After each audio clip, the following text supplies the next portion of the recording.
চলো বন্ধুরা, আজকে শীতের টাটকা সবজি দিয়ে মাছের ঝোল বানিয়ে ফেলি। এখানে 4 পিস মাছ নিয়েছি আর মাছগুলোকে খুব ভালো করে ধুয়ে নিয়ে লবণ আর হলুদ মাখিয়ে 5 মিনিট মতো রেস্টে রেখে দিলাম। মাছের ভিতরে লবণ আর হলুদটা খুব ভালো করে মাখিয়ে 5 মিনিট রাখার কারণ কি জানো? মাছের ভেতরে লবণটা খুব ভালোভাবে ঢুকে যাবে। এবার গ্যাসে বসিয়ে দিলাম কড়াই, আর কড়াইয়ে তেল গরম করে মাছগুলোকে খুব ভালো করে ভেজে নিলাম। এপিট ওপিট করে লাল লাল করে ভেজে নিলাম। এদিকে মাছ ভাজতে ভাজতে একটা মশলা বানিয়ে নিলাম। এখানে নিয়েছি 1 চামচ কালো জিরে, 1 চামচ গোটা জিরে আর 1 চামচ রাঁধুনি, আর কয়েকটা নিয়েছি গোলমরিচ এর দানা, আর নিয়েছি ধনেপাতার ডাঁটি, আর নিয়েছি রসুন। আর এই ধনেপাতার ডাঁটিটা দেওয়ার কারণে মাছের ঝোলটা দুর্দান্ত হয় খেতে। এখানে মাছগুলো ভাজা হয়ে গেল। এবার ওই তেলেই কালো জিরে ফোড়ন দিয়ে দিলাম। ফোড়ন থেকে যখন সুন্দর একটা গন্ধ বেরিয়ে আসবে তখন আলুগুলো দিয়ে ভেজে নিলাম।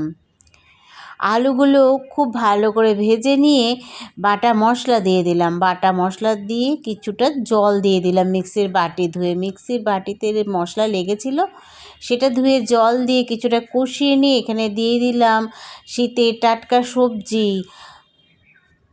টমেটো, আর দিয়েছি সিম দিয়ে খুব ভালো করে ঢেকে ঢেকে কষিয়ে নিয়ে দিয়ে দিলাম গুঁড়ো মশলা।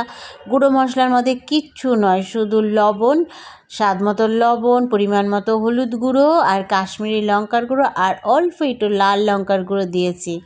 দিয়ে খুব ভালো করে কষিয়ে নিলাম। কষানো হয়ে গেলে জল দিয়ে দিলাম।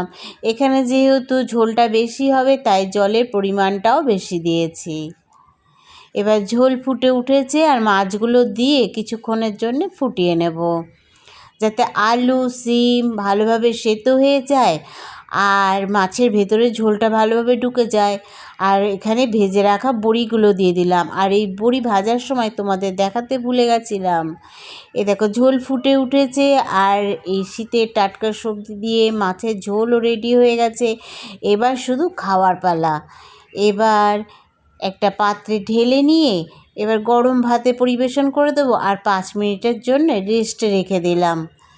দুর্দান্ত হয়েছিল খেতে। তোমরা বাড়িতে ট্রাই করো আর কমেন্টে আমাকে জানিও কেমন হয়েছে খেতে। আর ভিডিও ভালো লাগলে একটা লাইক কমেন্ট শেয়ার করে দিও। আজকের মতো টাটা বন্ধুরা, আবার পরের ভিডিও নিয়ে দেখা হচ্ছে তোমাদের সাথে।